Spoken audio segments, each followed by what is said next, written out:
կանգնեք։ Տիկին Պողոսյան, կարծեք նախաձեռնող խմբից մարդիկ մտան ներս, ովքեր էին կանչել։ Սոցիալնախարարությունից կարծում եմ փոխնախարարը Տիկին Ժամակոչյանն է, որտեղ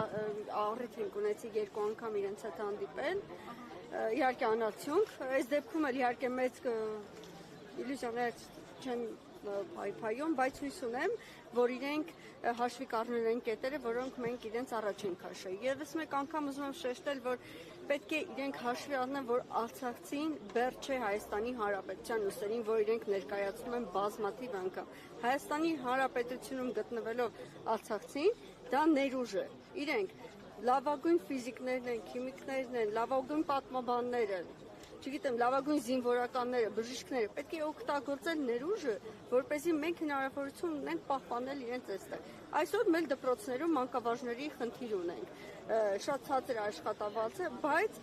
եկած մանկավարժները սիրով պատրաստ են աշխատել, այսինքն ամեն ձև հնարավորինս պետք է օգտագործենք այն ամեն ինչը մենք իրենց առաջ ենք քաշում։ Նայեք, այս բնակարանային խնդիրը փորձում են ներկայացնել, որ դա գումարի կռիվ է, ոչ, դա գումարի կռիվ չի, դա կեցության գոյատևելու կռիվ է։ Ես օրինակները շատ բազմիցս եմ բերել։ Եթե մի տանը ապրում է մի պապիկ, ում որդին այրվել է պայթյունի ժամանակ, ինքը ոնց ապրի այդ 48,000 կամ 53,000 դրամով։ Շատ լավ, եթե իրենց զրկում եք այդ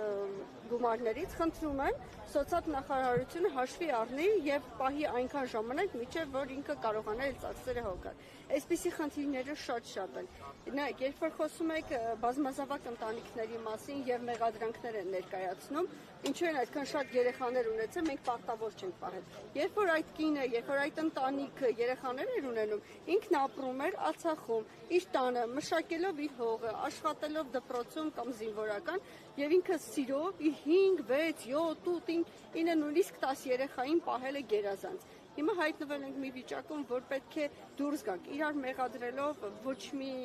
արդյունքի չենք հասնելու, համագործակցելով եւ այդ ներուժը հիմք ընդունելով պետք է մեկս մեկին թիկունքով կարողանանք դուրս գալ այս ճգնաժամից։ Շնորհակալ եմ։ 168-ի հարգելի հետևողներ, ինչպես նշեց Սաիդա Պողոսյանը, այս պահին նախաձեռնող խմբի անդամները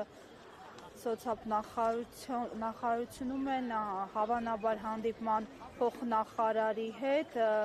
որի հետ առիթներ ունեցել են հանդիպելու, ակնկալիքով, որ այս անգամ գոնե լսելի կլինեն։ Իսկ ես հիշեցնեմ, որ արցախցիները մի քանի օր է բողոքի ակցիաներով հիշեցնում են, որ ունեն խնդիրներ, որոնց մասին պարտավորություն ունի հոգալ Հայաստանի Հանրապետությունը, մայր հայրենիքը։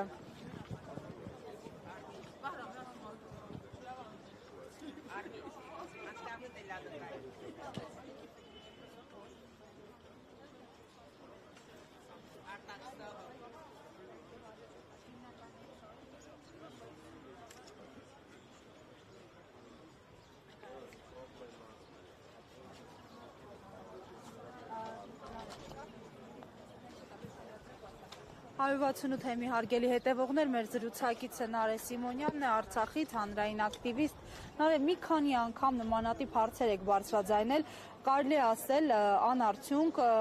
Հայաստանի իշխանությունները ասում են, որ իրենք ամեն ինչ են անում, տարբեր հարցերի առնչությամբ, աջակցում են Լեռնային Ղարաբաղից բռնի տեղահանված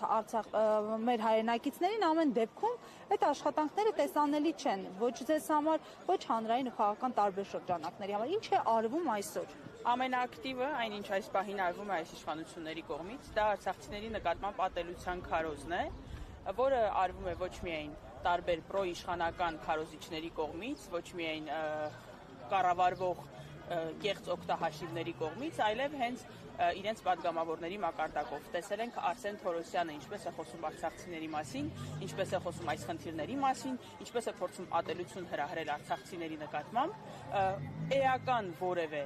խնդրի լուծում, որն ուղղված է արցախցիներին մայր Հայաստանում պահելուն, այն նվազագույն պայմանների ստեղծմանը, որ արցախցիները մնան իրենց մեծ հայրենիքում չհեռանան, այս պահին չենք տեսնում։ Չի լուծվում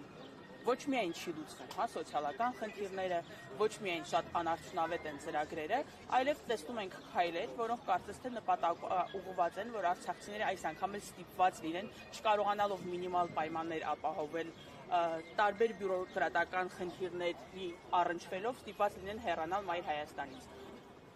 Տեսանք ինչպես անօրինական, հակասահմանադրական ձևով արցախցիներին զրկեցին քաղաքացիությունից։ Տեսնում ենք ինչպես են տարբեր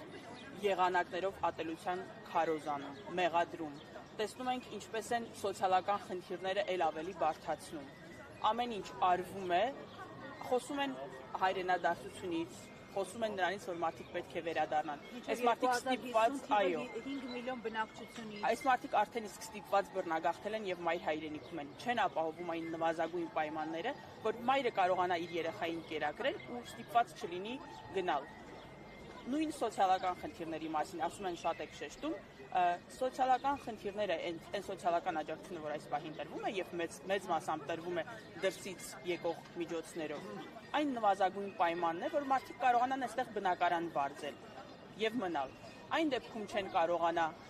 այն դեպքում անհրաժեշտ չի լինի այն օգնությունը, երբ որ մարդիկ որևէ կերպ բնակարանով ապահովված կլինեն։ Եվ այո, դա այս իշխանությունների պարտքն է դա ապահովելը, որովհետեւ տեղ չի կանգնել Հայաստանի Հանրապետության սահմանադրությամբ իրեն ամրագրված պարտականություններին, չի պաշտպանել Արցախի Հանրապետության անվտանգությունը, անվտանգության երաշխավորի իր պարտքը չի կատարել եւ տեղ չի կանգնել իր 150,000 քաղաքացիների ոչ սոցիալական իրավունքներին, ոչ գույքային իրավունքներին, ոչ քաղաքական իրավունքներին։ Այսինքն այս մարդիկ զրկվել են իրենց տնից, որովհետև Հայաստանի Հանրապետության իշխանությունները չեն կարողացել ապահովել նրանց իրավունքները։ Եվ այո, առնվազն պետք է որոշակի պայմաններ ստեղծեն, որ գոնե չհեռանան մեծ հայրենիքից, Մայր Հայաստանից։ Շնորհակալություն։ Մի հարց ևս, էլի։ Եթե կառավարության որոշմամբ երկարաձգվի 40+10 ծրագիրը, արդյոք պահանջները մյուս պահանջների հետ կապված շարունակություն կլինեն։ Իհարկե պետք է լինեն։ Դրանք բոլորը այնպիսի հրատապ հարցեր են եւ ամոթ է, որ նույնիսկ պետք է արցախցիները պահանջեն, որ այդ հարցերը ներառվեն օրակարգի մեջ։ Ինչ է նշանակում ոչ մի կերպ, ոչ մի հարթակում չբարձրաձայնել մեր գերիների Արցախի ռազմաքաղաքական ղեկավարության հարցերը, նրանց պատանդարված լինելու խնդիրը։ Սա ոչ միայն պետք է բանակցությունների մեջ դրված լինի, կետ լինի, այլ ոչ մի բանակցություն չպետք է սկսվի առանց սա հիմք ընդունելու։ Եվ այդպես վերադարձի իրավունքը ինչ է նշանակում հրաժարվել վերադարձի իրավունքից։ Դա, չգիտեմ, այն է, ինչ երազում են մեր թշնամիները, երբ որ մենք մեր իշխանությունները լիակատար հրաժարվում են բոլոր միջազգային նույնիսկ օրենքներով եւ կոնվենցիաներով ամրագրված մեր իրավունքներից։ Այսինքն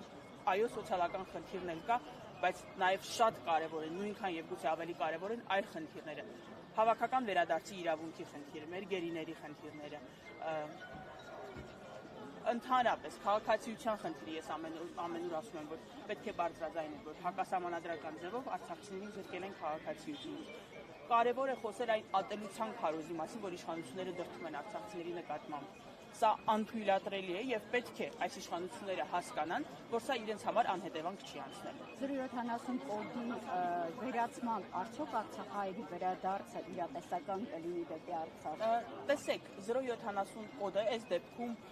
այնքան էական չէ, ինչքան այն, որ նրանք փորձում են դրանով կեղծ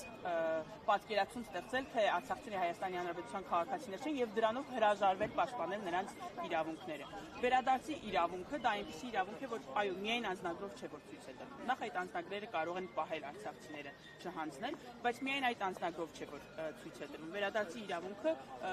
բոլորի կողմից, հա, նույնիսկ միջազգային հանրության կողմից ընդունված իրավունք է։ Զուտ Հայաստանի Հանրապետությունը պետք է չսպասարկի թշնամու շահը եւ առաջ մղի իր քաղաքացիների շահերը, այդ թվում արցախցիները։ Շնորհակալ եմ։